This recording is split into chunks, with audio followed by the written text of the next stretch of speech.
सप्तान Khan Punjab assembly में opposition leader बन गए। स्पीकर पंजाब असम्बली ने अपोजिशन लीडर का नोटिफिकेशन जारी कर दिया। इसी हवाले से तफसीलात जानेंगे लियाकत अंसारी से। जी लियाकत, बताइएगा।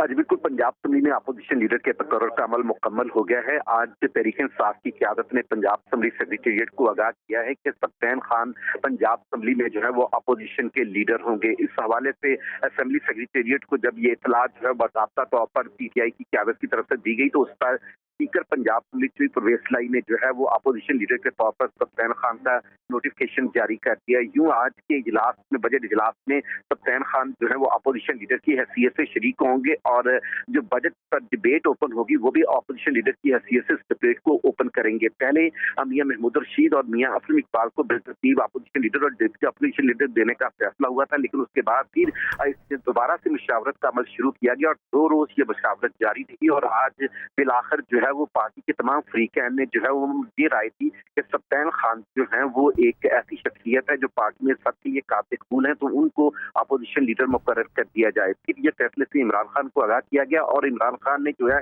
वो फिर इस फैसले की तौसीक की, जिसके बाद पार्टी की मरकजी क़यादत ने असेंबली सेक्रेटेरिएट को इस फैसले से आगाह किया। यूं अब अपोजिशन लीडर की हैसियत से जो है वो इमरान खान ने अपनी जिम्मेदारियां संभाल ली हैं।